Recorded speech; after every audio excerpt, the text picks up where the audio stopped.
जय Hind. MP teacher academy YouTube channel पर आपका हार्दिक स्वागत है। आइए दोस्तों, आज कुछ महत्वपूर्ण प्रश्नों को इस वीडियो में देखते हैं। तो चलिए शुरू करते हैं। पहला प्रश्न है, स्थायी बंदोबस्त व्यवस्था क्या है? तो स्थायी बंदोबस्त व्यवस्था को इस्टमर्री बंदोबस्त अथवा जमींदारी प्रथा के अनुसार जमींदारों को भूस्वामी माना गया और सरकार भू राजस्व के लिए उन्हीं को उत्तरदायी मानती थी। नेक्स्ट देखते हैं,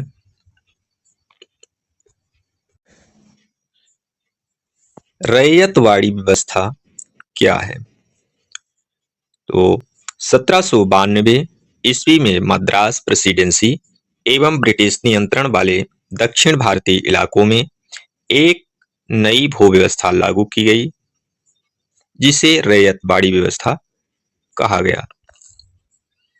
नेक्स्ट, महालवाड़ी व्यवस्था क्या है?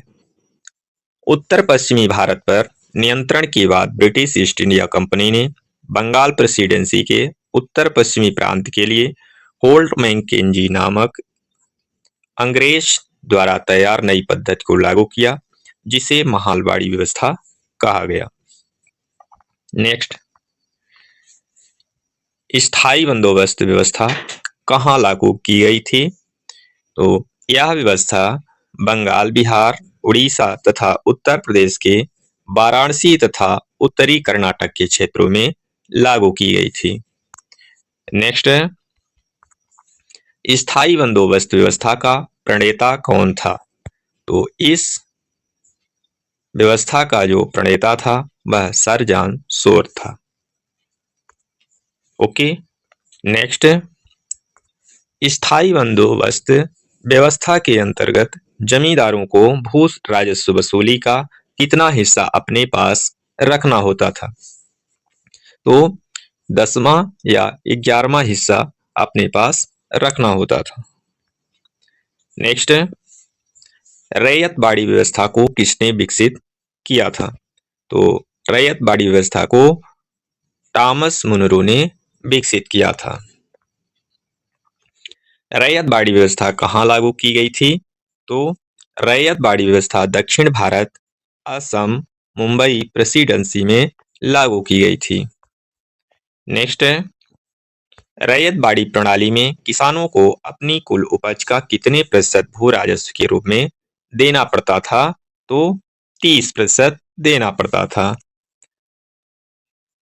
नेक्स्ट, महालवाड़ी व्यवस्था कहाँ लागू की गई थी? तो यह व्यवस्था बंगाल प्रेसिडेंसी के उत्तर पश्चिमी प्रांतों में लागू की गई थी।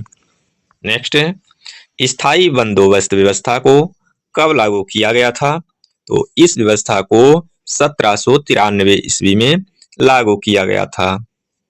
नेक्स्ट, रैयतवाड़ी व्यवस्था कब लागू की गई थी?